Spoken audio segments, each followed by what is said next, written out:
Flex ಹಾಗೆಯೇ ಬ್ಯಾನರ್ಗಳನ್ನು ಬೆಂಗಳೂರಿನಲ್ಲಿ ಹಾಕುವಂತಿಲ್ಲ ಅಂತೇಳಿ ಬಿಬಿಎಂಪಿಯ ರೂಲ್ಸ್ ಇದೆ. ಆದರೆ ಇಲ್ಲಿ ಜನಪ್ರತಿನಿಧಿಗಳು ವಿಧಾನಸೌಧದ ಮುಂದೆ ಫ್ಲೆಕ್ಸ್ ಬ್ಯಾನರ್ಗಳನ್ನು ಹಾಕಿದ್ದಾರೆ.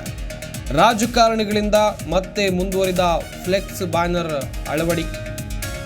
ಹಾಗಾದ್ರೆ ಇಲ್ಲಿ ಒಂದು ಪ್ರಶ್ನೆ ಹುಟ್ಟುಕೊಳ್ಳುತ್ತೆ, ಜನಸಾಮಾನ್ಯರಿಗೊಂದು ನ್ಯಾಯ, ರಾಜಕಾರಣಿಗಳಿಗೊಂದು ನ್ಯಾಯನ ಅಂತೇಳಿ. ಸಾಮಾನ್ಯರಿಗೆ ದಂಡ ಹಾಕ್ತೀರಿ ಫ್ಲೆಕ್ಸ್ ಬ್ಯಾನರ್ ಹಾಕಿದ್ರೆ, ಯಾಕೆ ನಿಮಗೆ ರಾಜಕಾರಣಿಗಳಿಗೆ ದಂಡ ಹಾಕೋ ತಾಕತ್ತು ನಮ್ಮ ಬೃಹತ್ ಪಾಲಿಕೆ ಬಿಬಿಎಂಪಿಗೆ ಇಲ್ವಾ? ಈಗಾಗಲೇ ಫ್ಲೆಕ್ಸ್ ಬ್ಯಾನರ್ ಕಟ್ಔಟ್ ಹಾಕೋದನ್ನ ಬಿಬಿಎಂಪಿ ನಿಷೇಧ ಮಾಡಿದೆ. ಆದರೆ ರಾಜಕಾರಣಿಗಳ ವಿಚಾರದಲ್ಲಿ ಬಿಬಿಎಂಪಿ ಅಧಿಕಾರಿಗಳು ಯಾಕೆ ಸೈಲೆಂಟ್ ಆಗಿರೋದು ನೋಡ್ತಾ ಇರ್ಬೋದು ನೀವು ಕೂಡ. ಸಂಕ್ರಾಂತಿ ಹಬ್ಬದ ಶುಭಾಶಯಗಳು. ಸಿದ್ದರಾಮಯ್ಯನವರು, ಪ್ರಿಯಾಂಕ ಖರ್ಗೆ ಎಲ್ಲರೂ ಕೂಡ ಬ್ಯಾನರ್ನಲ್ಲಿ ಇದ್ದಾರೆ. ವಿಧಾನಸೌಧದ ಮುಂಭಾಗ ಹಾಕಿರುವಂಥ ಬ್ಯಾನರ್ ಇದು, ಬೇರೆ ಎಲ್ಲೋ ಅಲ್ಲ.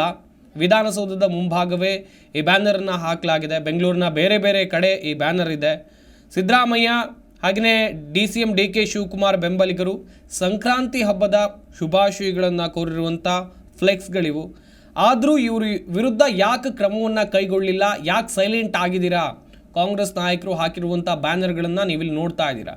ಸಂಕ್ರಾಂತಿ ಹಬ್ಬದ ಶುಭಾಶಯಗಳು, ನಾಡಿನ ಜನರಿಗೆ ಸಂಕ್ರಾಂತಿ ಹಬ್ಬದ ಶುಭಾಶಯಗಳು.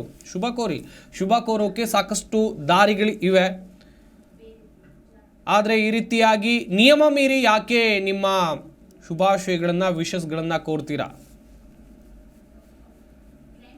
ಈ ಬಗ್ಗೆ ಸಾಕಷ್ಟು ಆಕ್ರೋಶ ವ್ಯಕ್ತವಾಗ್ತಾ ಇದೆ.